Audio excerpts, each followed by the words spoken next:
Hello and welcome to the Technical Fowl Podcast. My name is Varun Shankar and I'm joined by Owl in Chief Owen Gotimer. Owen, how you doing, man? I'm well, Varun. How you doing?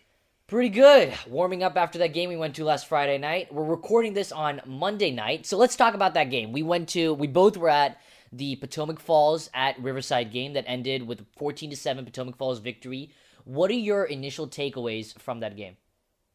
Well, one initial takeaway is both you and I called that Potomac Falls upset over Riverside. So that's a big win for us. Two, a little bit surprised. We talked about in our last episode how we thought Jalen Coker would factor into the game, and almost a non-factor. Not anything Coker did, just really never got an opportunity. Didn't get many touches in the backfield, didn't get many targets as a receiver. He didn't really play a huge role. He did return a kickoff or a punt, I think, for a touchdown that got called back for a block in the back, which we both talked about being a possibility with his explosiveness. So a little bit stunned by that. But I think Potomac Falls, they fought their way through it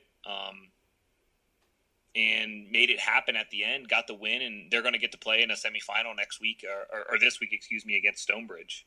You talked about Coker not really having that many opportunities. He had one huge deep pass that would have been for a touchdown, but he dropped it, and even after the game, he admitted that he should have caught that. But yeah, I mean, I was kind of confused why they weren't giving him the ball that much. I don't know if it was because of how Riverside was playing him defensively. They did put Jack Selman, their number one cornerback, on him. So maybe that was a factor in the game plan. But there was no jet sweeps to him. There was no little wide receiver screens. I mean, it was just kind of weird, to be honest. Yeah, he got one carry, I think, late in the fourth. Late in the fourth, yeah. And I think he picked up 8 yards and got a first down. So he looked good running the football. Didn't look like anything was off with him. So it'll be interesting to see if they try to target him a little bit more when they play Stonebridge. It's obviously an uphill battle for Potomac Falls having to play Stonebridge. And you'd think if they have any shot at all, Jalen Coker is going to factor into that shot heavily. I assume Stonebridge is going to do some things to make sure that he doesn't get the football. Yeah, we'll talk about that game in a second. Let's move on to... Do you have any other things you want to talk about in this game? We can talk about the big play that happened that the whole town's probably talking about still. Sure, let's get into that, yeah.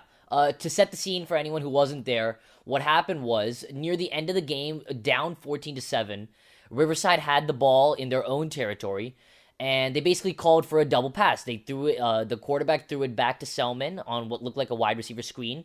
Selman then caught the ball and threw it downfield to another Riverside offensive player who ran down inside the Potomac Falls red zone.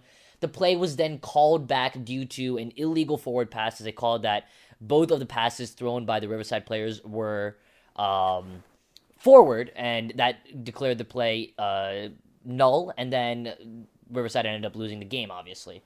So, first off, did you think the call was correct? I was not on the field. Where I was on the field, I couldn't really see. I've watched the play on replay about 45 times now, like 5 or 6 times before you called tonight. Yeah, I think the refs got it right. I think it was a double forward pass and a legal forward pass. It's a close call. If anything, it was very borderline. And the way that Selman kind of fell forward to catch the pass definitely could have affected the call.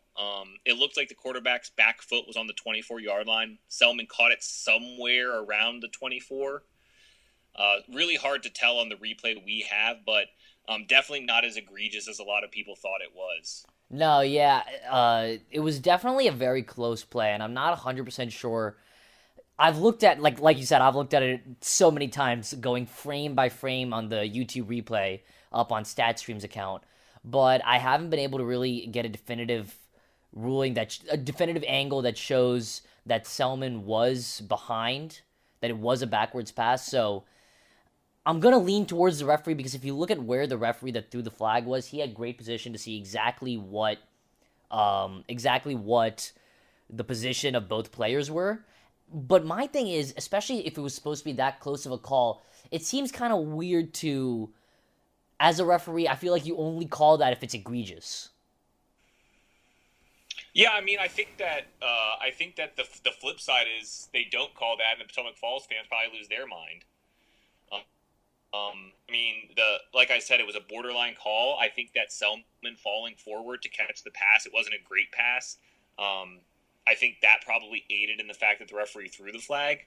Again, though, I've watched it, dozens of times, and I've watched, about 90% of those times, I think it was a forward pass, the first one. So, I mean, I think the refs got it right. Now, if they hadn't called that, Riverside's down inside the 17-yard line with about probably 35 seconds to play, maybe less than that. They hadn't really moved the football at all. So as much as I would like to say maybe this would have affected the game, I don't think it did. I mean, I think that at the end of the day, the Potomac Falls defense played well enough to keep Riverside kind of grounded, and that play alone didn't win them or cost them the football game. Yeah, I have an article coming out about this, I think hopefully tomorrow, but there was one specific sequence after Riverside blocked a punt in the third quarter and had great field position to take advantage and tie this game, that the Potomac Falls defense was just, I mean, incredible. I mean, Colin Araki, their senior defensive end, came off the edge 2 times and just disrupted the play in a way. I mean, it was absolutely dominant, to be honest. Yeah, they looked good. They made things happen defensively. You mentioned Colin Araki. He did a great job. Actually had a couple of big plays late in the game. Maybe one that went unnoticed, kind of forcing the Riverside quarterback to back down from a pass he thought he was going to be able to make. Overall, though, Potomac Falls, I think, was the better team. They showed up. Nothing against Riverside. They were without their starting quarterback, A.J. Dar. They had to start a freshman, Will Lind, at quarterback in a playoff game in a 4-5 matchup. So I think Riverside did everything they could. At the end of the day, sometimes that's the way the apple falls, and Potomac Falls moves on. Potomac Falls does move on. We'll preview their matchup with Stonebridge a little bit later. But before that, let's talk about the recap of Loudoun Valley at Hanley. And this was one that we got wrong in our predictions. We went 7-1 in our 8 games that we predicted. This was the one that we got wrong, as Loudoun Valley moves on after a 13-9 victory over Hanley. Yeah, absolutely. And I think the key here is, and we talked about it in the last episode, we thought the difference was going to be Hanley senior quarterback Malachi Emo. He was non-existent. Let me give credit to a couple of groups first. The Valley defensive line was stout. I mean, one of the best performances I've seen from a team that came into a game as a 5 seed. They were absolutely ridiculous. I was actually watching the game live through our partnership with StatStream. We were streaming the game live on our website, and Hanley scored their touchdown. So it was tied 6-6. Valley had kind of butchered their extra point attempt after their first touchdown. I was sitting there watching with my dad and said, "Hey, don't be surprised if this defensive line breaks through and blocks this punt or blocks this extra point, because they have just been dominant. And what do you know? They come through and block the extra point." They were tremendous. Valley was able to keep Malachi Emo in check. There was actually an interesting kind of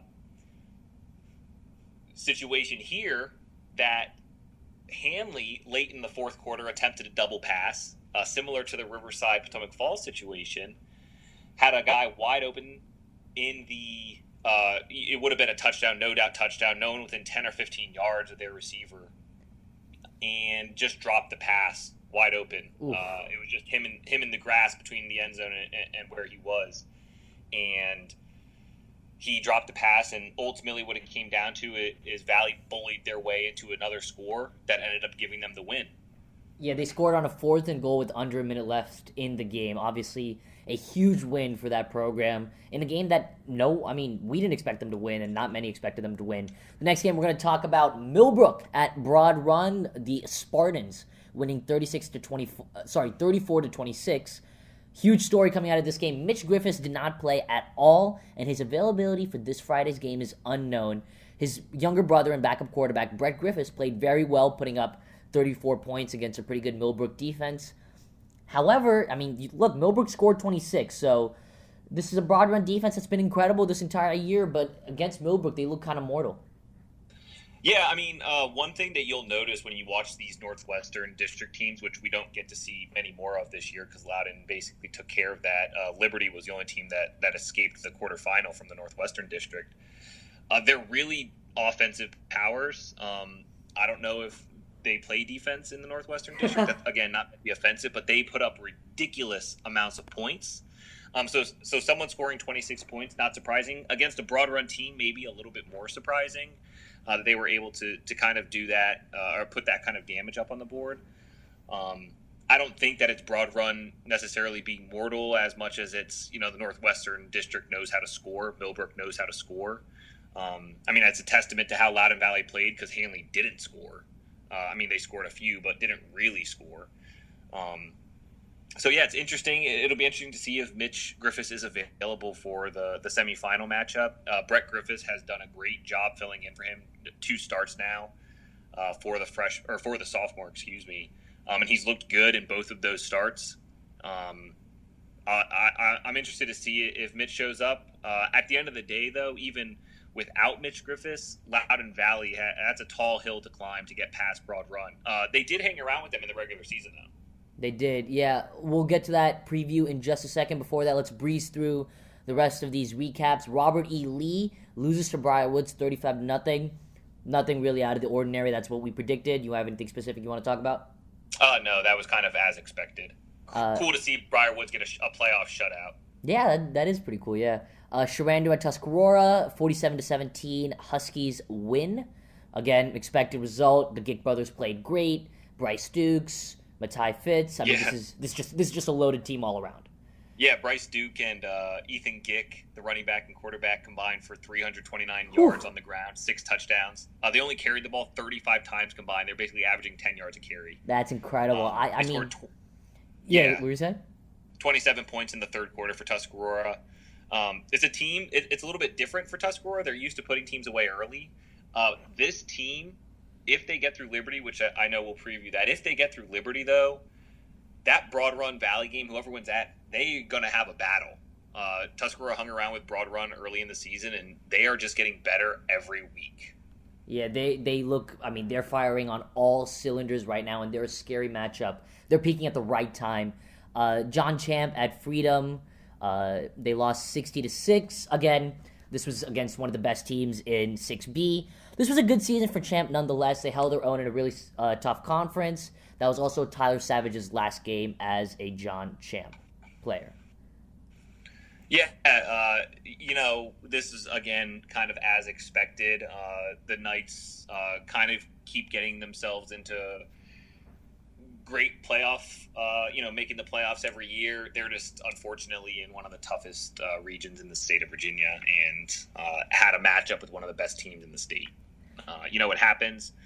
Tyler Savage is done playing football for the Knights, but basketball season is right around the corner. Indeed it is. Before we go on to the previews of these games, I've heard that John Champ might be moving back down to 5C. Is that what you've heard as well? Oh, yeah, there's potential for that to happen. I don't like making any predictions because the way VHSL and all of it's handled, I really can't explain it. I think at some point that could happen, absolutely, as Light Ridge opens up next year.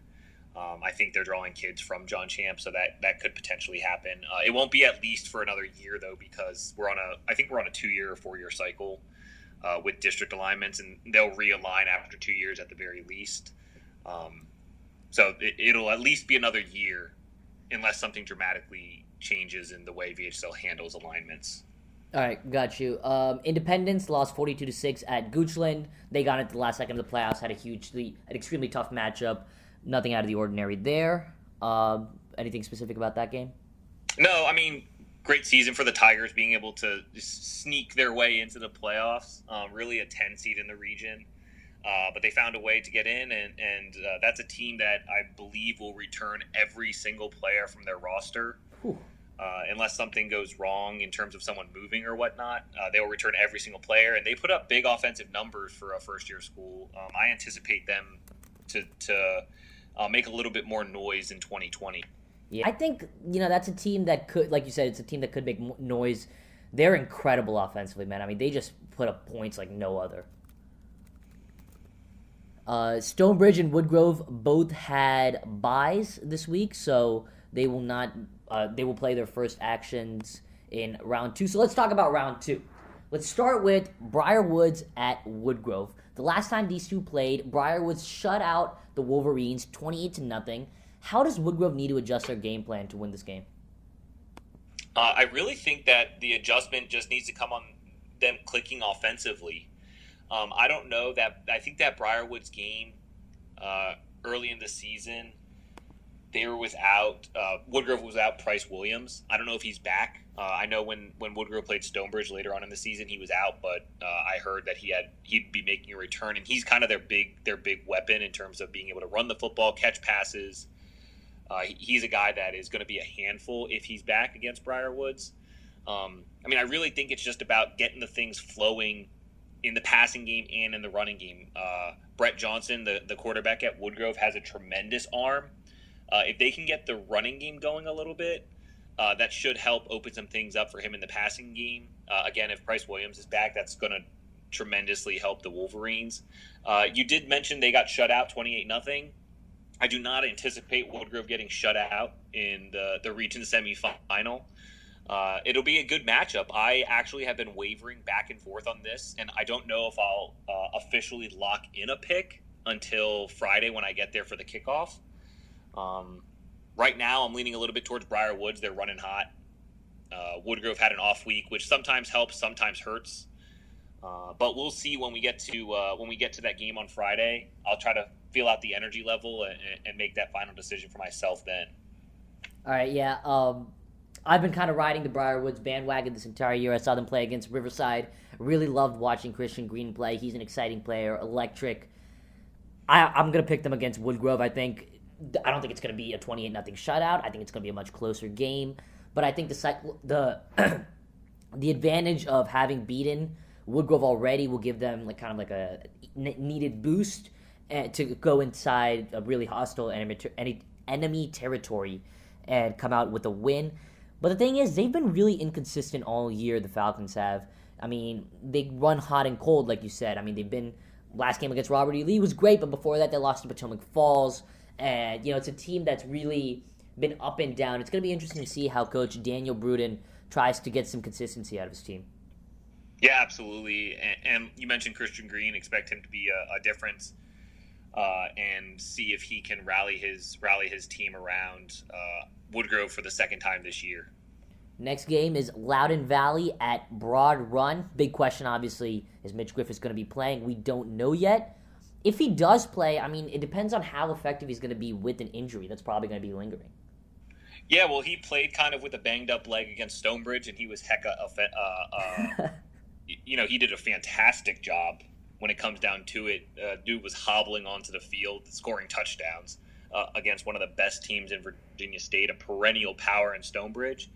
If Mitch Griffiths plays, I think that this is really a non-question, as well as Loudoun Valley did play against Hanley in the quarterfinal. We'll see. They're going to be riding a high. But this is as good as Malachi Emo was at quarterback for Hanley, and the Vikings were able to shut him down. Mitch Griffiths is 10 to 15 times better than that in terms of being able to do it all. Malachi Emo more of a running quarterback. Mitch Griffiths can do it on the ground, can do it through the air. It will be interesting to see. And like we talked about, if Mitch Griffiths is unavailable and Brett Griffiths has to play, Brett Griffiths has been as good as you'd expect from a sophomore. Maybe better than you'd expect from a sophomore. Yeah, I think he's surpassed all expectations for him. Yeah, really no surprise.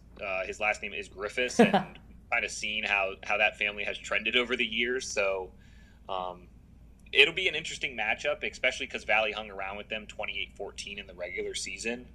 I do anticipate Broad Run bullying their way past Loudoun Valley, though. Yeah, I'm going to say, regardless of if Mitch or Brett plays, I'm going to go with Broad Run. They are undefeated for a reason. I think that defense is going to rebound against Loudoun Valley, who only put up 13 against Hanley. And I think that the Broad Run Spartans will move on. Next game, Tuscarora at Liberty. This is going to be a great game. The number 3 seed versus the number 2 seed. What are you thinking?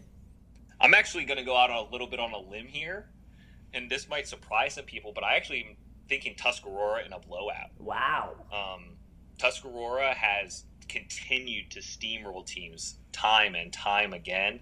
And Liberty has hung around with just about everyone. Yeah, Liberty's 11-0, and I get it. Tuscarora has a loss. Tuscarora's only loss against Broad Run. We talked last week. We did not expect County to get blown out by Liberty. County hung around. They only lost 21-14. Tuscarora is clicking on all cylinders, and there is not a team in this area that I'm more afraid of than the Tuscarora Huskies right now. I really do think that this is going to be a 4-score game. Wow, you heard it here, folks. The number 3 seed is predicted to beat the number 2 seed by 4 scores, according to Owen Gotimer. I mean, listen, we've talked about Tuscarora a lot, and with good reason.